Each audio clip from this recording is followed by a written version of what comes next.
Hello दोस्तों, welcome back to my channel. दोस्तों, आज हम एक्सप्लेन करने जा रहे हैं 2016 में आई एक ड्रामा रोमांस मूवी को जिसका नाम है द लेट ब्लूमर। तो चलिए वीडियो शुरू करते हैं। मूवी की शुरुआत होती है और हम पीटर नाम के एक लड़के को देखते हैं जिसकी उम्र 27 साल है। पीटर एक सेक्स थेरेपिस्ट है और ये उन लोगों का इलाज करता है जिन्हें सेक्स करने की चुल मची होती है। पीटर आज एक बेहद ही हॉट लड़की की थेरेपी शुरू करने वाला था, लेकिन ये लड़की यहाँ खुद को कंट्रोल नहीं कर पाती और ये पीटर को अपनी ओर आकर्षित करने लगती है और ये पीटर से कहती है कि क्या तुम मेरे साथ इंटीमेट होना चाहोगे। लड़की की बात सुनकर पीटर को जरा भी फर्क नहीं पड़ता और ये उसे अपनी एक बुक पढ़ने के लिए देता है जिसमें उसने लिखा था कि कैसे हम अपने अंदर की भावनाओं को बदलकर अपने आप को शांत करके अपनी जिंदगी में आगे बढ़ सकते हैं। पीटर यहाँ पूरी तरह से सेक्स के खिलाफ था और ये दावा करता है कि आज तक कभी भी इसने सेक्स नहीं किया, क्योंकि पीटर का मानना था कि सेक्स हम सभी को अपनी लाइफ के गोल से अलग कर देता है और सेक्स के बिना भी हम अपनी लाइफ को बड़े ही अच्छे से जी सकते हैं। पीटर अपने घर पर आता है जहाँ पर इसके दो दोस्त इससे मिलने आते हैं, जिसमें एक का नाम रिच और दूसरे का नाम ल्यूक होता है। पीटर के ये दो दोस्त पीटर की तरह बिल्कुल भी नहीं थे, बल्कि ये सेक्स करने के लिए हमेशा ही तैयार रहते थे। पीटर इनसे कहता है कि वो घर से बाहर जा रहा है क्योंकि इसकी एक फ्रेंड मिशेल ने इसे अपने घर पर डिनर के लिए बुलाया है, क्योंकि वो पीटर को कई तरह के डिशेस को खिलाने वाली थी। पीटर की बातों से हमें यहाँ पर पता चलता है कि पीटर मिशेल को अंदर ही अंदर लाइक करता है। पीटर मिशेल के घर पर आता है। मिशेल के घर पर आते ही पीटर चार्ली से मिलता है। चार्ली मिशेल का बॉयफ्रेंड है जिसे हमेशा अपने काम की ही फिक्र होती है। पीटर मिशेल से मिलता है जिसने कई तरह की डिशेस को लोगों के लिए बनाया था। पीटर थोड़ी थोड़ी सब डिशेस को चेक करता है और ये सभी डिश पीटर को काफी अच्छी लगती है, जिसकी वजह से पीटर मिशेल को एक रेस्टोरेंट ओपन करने के लिए कहता है। मिशेल को पीटर का ये आइडिया काफी ज्यादा अच्छा लगता है। पार्टी खत्म होने के बाद पीटर अपने घर पर आता है जहां हमें पता चलता है कि पीटर के डैड पीटर के नॉन सेक्सुअल होने की वजह से काफी परेशान हैं। ये पीटर की मॉम से कहते हैं कि अगर पीटर गे भी होता तो ठीक था, लेकिन वो किस तरह का लड़का है ये मुझे आज तक नहीं पता चला, क्योंकि उसे सेक्स की जरा भी चाह नहीं है। पीटर अपने ऑफिस में आता है जहाँ पीटर की बॉस पीटर को बताती है कि उसने सेक्स के खिलाफ जिस बुक को लिखा था वो बुक काफी ज्यादा फेमस हो रही है, जिसकी वजह से पीटर को एक बड़े ही फेमस शो में इंटरव्यू के लिए बुलाया गया है, जिसकी वजह से इनके क्लिनिक की डिमांड और भी ज्यादा बढ़ जाएगी। पीटर जब अपने घर पर आता है तब ये चार्ली को मिशेल के घर के बाहर देखता है। पीटर को पता चलता है कि चार्ली और मिशेल का ब्रेकअप हो चुका है, क्योंकि चार्ली अपने काम में व्यस्त रहता था और ये मिशेल को टाइम नहीं दे पाता था। चार्ली को जाने के बाद पीटर मिशेल से मिलता है। मिशेल काफी सैड होती है और ये पीटर को गले लगाकर रोने लगती है। मिशेल पीटर से कहती है कि अब मैं एक शेफ बनने के लिए स्ट्रगल करूंगी और तुम मुझे ऐसा करने के लिए हमेशा ही कहते थे। पीटर भी यहाँ इसे कहता है कि हाँ, तुम्हें ये करना चाहिए। पीटर की बात से मिशेल काफी खुश होती है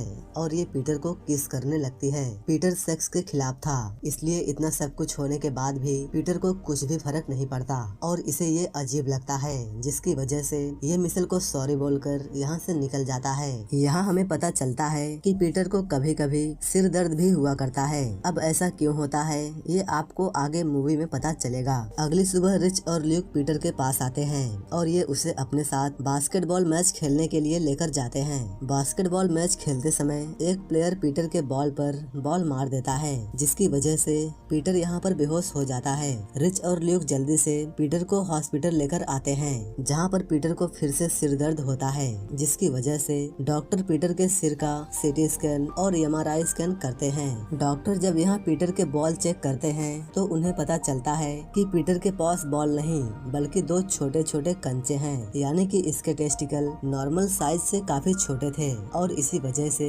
पीटर नॉन सेक्सुअल था। अगली सुबह रिपोर्ट आने पर डॉक्टर पीटर को बताते हैं कि तुम्हारे अंदर कई सालों से एक ट्यूमर है जिसने तुम्हारी पिट्यूटरी ग्लैंड को दबाकर रखा है, जिसकी वजह से तुम्हारे टेस्टिकल की ग्रोथ नहीं हुई और वो छोटे ही रह गए और इसी वजह से तुम्हारे शरीर में टेस्टोस्टेरोन हार्मोन्स नहीं बन रहे थे, बल्कि तुम्हारा शरीर प्रोलैक्टिन हार्मोन्स को बना रहा था। इसका मतलब ये था कि पीटर आज 27 साल का होने के बाद भी इसका नुन्नू खड़ा नहीं होता था और इसी वजह से आज तक कभी भी पीटर को सेक्स करने की इच्छा नहीं हुई और ये सेक्स के बारे में अलग अलग किताबों को लिखता गया। डॉक्टर पीटर से कहते हैं कि वो पीटर का ऑपरेशन करके उसके ट्यूमर को बाहर निकालेंगे, जिसके बाद पीटर अपनी लाइफ को एंजॉय कर पाएगा। डॉक्टर की बात सुनकर पीटर काफी खुश होता है, क्योंकि अभी तक पीटर को लग रहा था कि वो सेक्स न करके करके लोगों को बदल रहा है। डॉक्टर पीटर का ऑपरेशन करते हैं और पीटर का ऑपरेशन सक्सेसफुल हो जाता है और सभी लोग पीटर को उसकी नई जिंदगी में वेलकम करते हैं। हॉस्पिटल के बाद पीटर अपने पेरेंट्स के घर पर रुकता है ताकि ये जल्दी से ठीक हो सके। पीटर एडल्ट मैगजीन को देखकर अपने सोए हुए अरमानों को जगाने की कोशिश करता है, लेकिन इसका कुछ भी असर नहीं पड़ता। अगले दिन इसके दोनों दोस्त इससे मिलने आते हैं और वो अपने साथ एक स्ट्रिपर को भी लेकर आते हैं ताकि ये लड़की पीटर के सोए हुए अरमानों को जगा दे। ये लड़की पीटर को काफी ज्यादा सेड्यूस करती है और ये अपने अंगों की तरंगों से पीटर को मजे लेने के लिए कहती है, लेकिन पीटर बेचारा खड़ा ही नहीं हो पाता। लेकिन उसके दोस्त ल्यूक का बाहर ही खड़ा हो जाता है। अंदर ये लड़की पीटर को खड़ा करने के चक्कर में बेचारी खुद ही बैठ जाती है। अगली सुबह पीटर जब सोकर उठता है तब ये नीचे आता है। पीटर को देखकर उसकी फैमिली खुश हो जाती है क्योंकि अब पीटर का नुन्नू स्टैंड हो चुका था। इसका मतलब कि अब पीटर छोटा बच्चा नहीं रहा। पीटर जल्दी से तैयार होकर अपनी लाइफ को शुरू से जीने के लिए घर से बाहर जाता है। पीटर जब अपने घर पर आता है तब ये देखता है कि इसका दोस्त ल्यूक एक लड़की से इंटीमेट हो रहा था। पीटर इन्हें यहाँ से जाने के लिए कहता है। पीटर देखता है कि इसका पेनिस अभी भी स्टैंड है, तो ये उसे बैंड करने के लिए जल्दी से टॉयलेट में जाकर मास्टरबेट करता है। पीटर अपनी नई जिंदगी में अपनी हवस को मिटाने के लिए दिन में कई बार मास्टरबेट करने लगता है।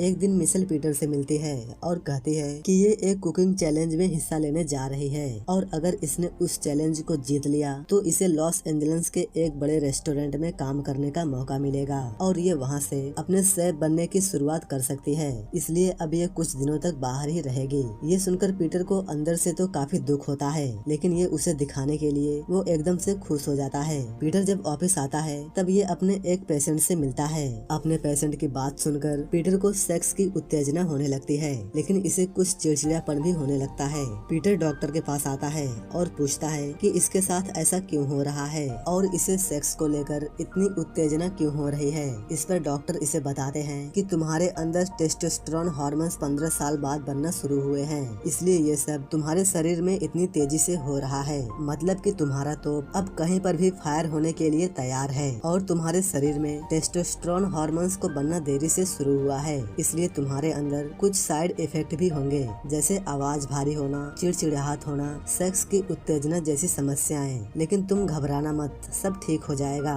शाम के टाइम पीटर मिशेल से बात करता है और उससे उसके कंपटीशन के बारे में पूछता है। मिशेल यहाँ किसी दूसरे के बारे में बात करती है, जिसकी वजह से पीटर को थोड़ा जलन महसूस होती है। अगले दिन पीटर रेडियो पर अपना इंटरव्यू देने जाता है, लेकिन इंटरव्यू के समय पीटर के आवाज में बदलाव आता है और ये इंटरव्यू पूरा नहीं कर पाता। शाम के टाइम पीटर अपने पेरेंट्स के पास आता है और इन्हें अपनी समस्याओं के बारे में बताता है, जिस पर पीटर के डैड पीटर को प्यूबर्टी के बारे में अच्छे से समझाते हैं और कहते हैं कि इस उम्र में ये सब होना नॉर्मल है। लेकिन पीटर यहाँ अपने पेरेंट्स से झगड़ने लगता है और ये यहाँ से गुस्से में चला जाता है। पीटर को जाने के बाद हम देखते हैं कि उसके डैड इस झगड़े से जरा भी सेट नहीं है, बल्कि ये काफी खुश होते हैं और कहते हैं कि हमने इस समय का 15 साल से इंतजार किया है। शाम के टाइम पीटर फिर से मिशेल से बात करता है और मिशेल दोबारा से किसी और के बारे में बात करती है, जिस पर पीटर गुस्सा हो जाता है और ये मिशेल को बातें सुनाकर कॉल कट कर देता है। अगली सुबह पीटर अपने दोस्तों से मिलता है, जहाँ रिच पीटर से कहता है कि मेरे दोस्त आने वाली 22 तारीख को क्या तुम मेरे बच्चों को मेरे घर पर बेबी सिटिंग कर सकते हो। पीटर कहता है कि तुम कहाँ जा रहे हो। तब रिच उसे बताता है कि 22 तारीख को इसकी एनिवर्सरी है और उस दिन ये और उसकी वाइफ रेस्टोरेंट में डिनर करेंगे। इसके बाद ये एक होटल में जाकर अंधाधुंध खून पसीना निकालेंगे, क्योंकि घर में बच्चे रहते हैं, जिसकी वजह से हम घर पर ये सब नहीं कर पाते। पीटर रिच के बच्चों की बेबी सिटिंग करने के लिए तैयार हो जाता है। जैसे जैसे दिन बीत रहा था पीटर को सेक्स के प्रति काफी एट्रैक्शन होने लगती है। इसी वजह से पीटर का पड़ोसी जोश पीटर को टिंडर के जरिए लड़कियों से मिलने के लिए कहता है, क्योंकि वहाँ पर पीटर कई लड़कियों से मिलकर उनके साथ में सेक्स कर सकता है। पीटर इसके लिए तैयार हो जाता है। पीटर ये सब इसलिए करता है ताकि मिशेल को प्रपोज करने के बाद वो किसी दूसरी लड़की से इंटीमेट नहीं होना चाहेगा, इसलिए ये प्रपोज से पहले ही कई सारी लड़कियों के साथ सेक्स करता है। एक दिन जब पीटर अपने घर पर आता है तब ये चार्ली को मिशेल के घर के बाहर देखता है। चार्ली यहाँ मिशेल को सॉरी बोलने आया था। पीटर चार्ली से कहता है कि मिशेल घर पर नहीं है, इसलिए तुम परेशान मत हो और ये फूल मेरे पास रख दो। मिशेल जब आएगी तो मैं उसे बता दूंगा कि तुमने ये उसे दिया है। चार्ली को पीटर पर यकीन था, इसलिए चार्ली ये फूल यहीं पर रखकर चला जाता है। इसी रात में मिशेल अपने कंपटीशन मिशन से लौटकर आती है और ये इन फूलों के लिए पीटर को थैंक्स भी बोलती है। लेकिन पीटर मिशेल को ये नहीं बताता कि ये फूल चार्ली इसके लिए लेकर आया था। यहाँ पीटर मिशेल को डिनर के लिए पूछता है, इस पर मिशेल मान जाती है। अब इन दोनों का ये पहला डेट था, इसलिए पीटर अच्छे से तैयार होता है। पीटर तैयार हो रहा था कि तभी इसका दोस्त रिच इसे कॉल करता है और वो पीटर को अपने बच्चों की बेबी सिटिंग करने के लिए बुलाता है। लेकिन पीटर भूल गया था कि आज 22 तारीख है। पीटर रिच से कहता है कि सॉरी, आज मैं नहीं आ सकता क्योंकि मैं आज मिशेल को डेट पर लेकर जा रहा हूँ। इस पर रिच काफी गुस्सा हो जाता है और पीटर एक बच्चे की तरह रिच से झगड़ता है। इसके बाद पीटर मिशेल को एक फेमस रेस्टोरेंट में लेकर आता है। इस पर मिशेल काफी इम्प्रेस होती है क्योंकि इस रेस्टोरेंट में टेबल मिलना काफी मुश्किल होता है। पीटर यहाँ मिशेल के सामने एक बिगड़े हुए लड़के की तरह का व्यवहार करता है क्योंकि वो मिशेल को दिखाना चाह रहा था कि वो पहले का पीटर नहीं है बल्कि अब ये बदल चुका है। मिशेल को पीटर का ये व्यवहार काफी अजीब लगता है। ये दोनों डिनर शुरू करने ही वाले थे कि तभी यहाँ पर रिच और इसकी वाइफ आ जाते हैं और हमें यहाँ पता चलता है कि जिस टेबल पर ये दोनों बैठे हैं उस टेबल को रिच ने अपनी और अपनी वाइफ के लिए बुक की थी। लेकिन पीटर ने उस रिजर्वेशन को चुरा लिया और यहाँ पर आ गया क्योंकि पीटर को लग रहा था कि रिच अपने बच्चों को छोड़कर यहाँ पर नहीं आएगा। लेकिन रिच कहता है कि लास्ट समय पर ल्यूक मेरे बच्चों की बेबी सिटिंग करने के लिए आ गया क्योंकि वो पीटर की तरह एक धोखेबाज नहीं है। ये सारी बातें सुनकर मिशेल यहाँ से उठकर जाने लगती है। पीटर मिशेल को रोकता है लेकिन मिशेल उससे कहती है कि अभी कुछ देर पहले ही मुझे चार्ली का मैसेज मिला जिसमें उसने बताया था कि वो फूल तुमने नहीं बल्कि चार्ली ने वहाँ पर रखा था। मिशेल पीटर के ऊपर गुस्सा करके यहाँ से चली जाती है। अगले दिन हम पीटर को इसकी एक पेशेंट के पास देखते हैं जो पीटर को अपने फैंटेसी के बारे में बताती है कि इसे सेक्स करना बहुत ही पसंद है। क्योंकि अब पीटर का नुन्नू स्टैंड होने लगा था तो पीटर इसकी बात सुनकर सेक्स के लिए तैयार हो जाता है और ये उसकी थेरेपी को छोड़कर इसके साथ संबंध बनाने की तैयारी में लग जाता है। पीटर पैंट निकालने ही वाला था कि तभी यहाँ पर पीटर की बॉस आ जाती है और वो पीटर को ऐसा करता देख लेती है जिसकी वजह से ये पीटर को इस जॉब से निकाल देती है। पीटर अपने अंदर के बदलाव को कंट्रोल नहीं कर पा रहा था, इसलिए ये काफी समय बाद अपने फादर से मिलता है और उनसे कुछ सलाह मांगता है। पीटर बताता है कि इसे अपने ऊपर कंट्रोल नहीं मिल रहा है। इस पर इसके फादर इसे बताते हैं कि मर्दों के अंदर इस तरह का बदलाव प्यूबर्टी के दौरान होता है क्योंकि ये सब हार्मोन्स का किया धरा होता है। लेकिन हाँ, हमें अपनी गलतियों को मानना चाहिए क्योंकि एक असली मर्द बनना और मर्द बनने का दिखावा करने में बहुत ही फर्क होता है। पीटर कहता है कि वो कल के अपने इंटरव्यू में लोगों को क्या बताएगा जब ये खुद ही इसके लिए परेशान है और इसका खुद पर ही कंट्रोल नहीं है। पीटर के डैड कहते हैं कि तुम केवल वही बोलना जो तुम्हारा दिल करे। अगले दिन पीटर इंटरव्यू में अपने बुक को सबसे बेकार बुक बताता है और बताता है कि इसने 15 सालों से इन सभी चीजों का एक्सपीरियंस नहीं किया था, इसलिए अपनी इच्छाओं को दबाने से अच्छा है कि खुद को लोगों के सामने लेकर आओ। पीटर कहता है कि सेक्स हमारी जिंदगी का एक बेहद ही जरूरी हिस्सा है और हम सभी को इसका फायदा लेना चाहिए। पीटर की बात सुनकर यहाँ मौजूद सभी लोग पीटर के लिए ताली बजाते हैं।